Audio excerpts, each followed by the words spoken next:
Hey everyone, it's Kong, and this is the 17th issue of the Langrisser Lookout. This is a bi-weekly series where I go over some noteworthy game news and then follow it up with an update on my own account progress, which will be quick this week because there's not much progress. So this is the lightning round.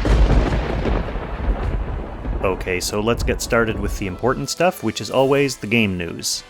And this week, let's talk about some of the stuff that's just been added to the game on Global already.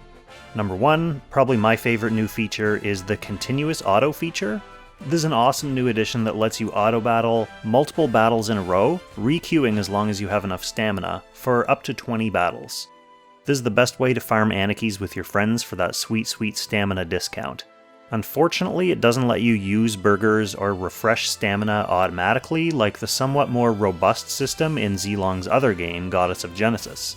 This game will let you use your stamina or use your burgers and then purchase stamina refreshes, and then this game has a little feature where you can do battles free of stamina and you don't get any rewards, but you do get fame, which is essentially like their friendship points.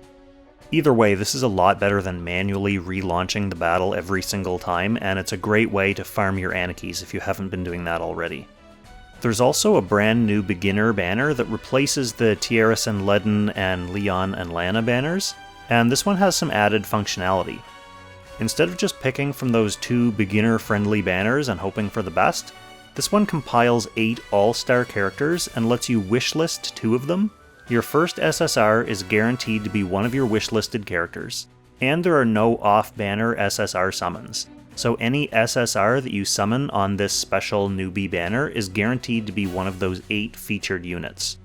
I'll talk about this and give some more high-level analysis of each character on offer in a dedicated Should You Summon video, so definitely subscribe and hit that little notification bell button thingy to make sure you don't miss it when it does come up.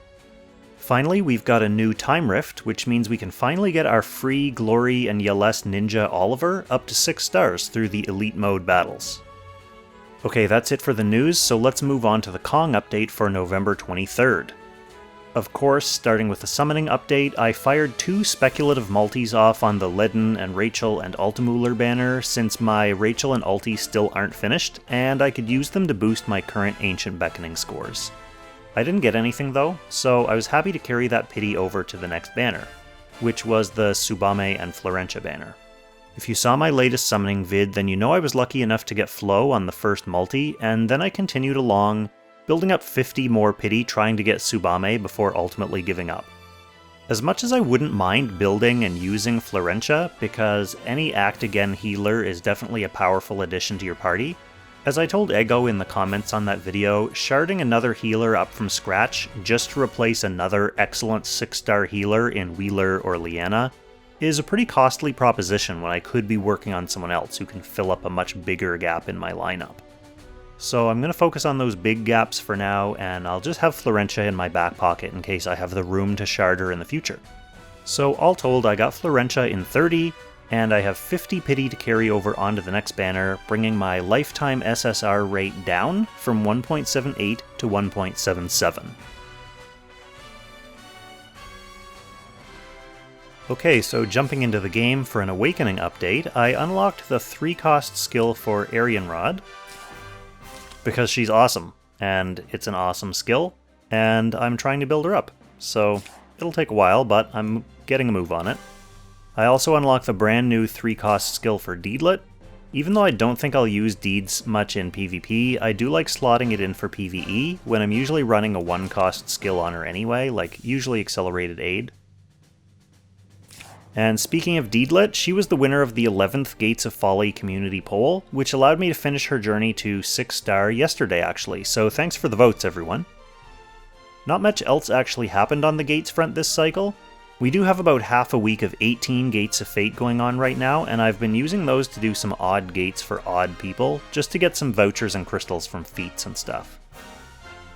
The 11th Gates of Folly community poll is of course live now, and the poll is going to be active all day Monday until the in-game server reset, at which point I'll start farming up whoever wins the vote, all the way up until the next issue of the Lookout in 2 weeks, which will actually be in December, believe it or not.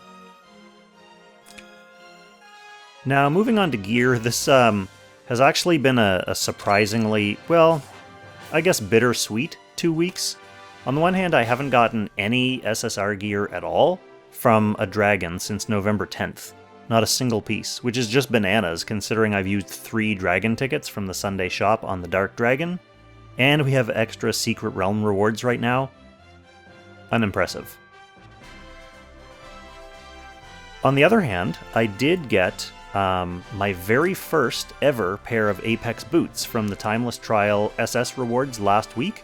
And then, if you're an astute viewer, you'll see that I also got my second ever pair of Apex boots from the Timeless Trials this week, too. So, maybe the game's trying to rebalance the secret code that keeps certain items incredibly frustratingly rare on certain accounts. I'm hoping that's true, actually, because it means I might have some hope of actually seeing an Uller's Bow drop in my lifetime.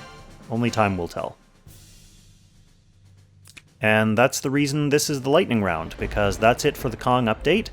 Not much more to say on the group and the grunts front, not much progress there in the last 2 weeks. So thanks for tuning in, and thanks for your feedback and advice as always in the comments.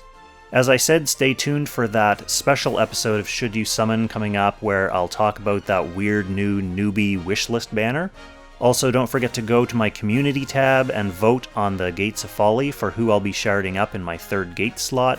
And then keep your eyes peeled for the next regular episode of Should You Summon later this week, and then of course Langrisser Lookout again in 2 weeks.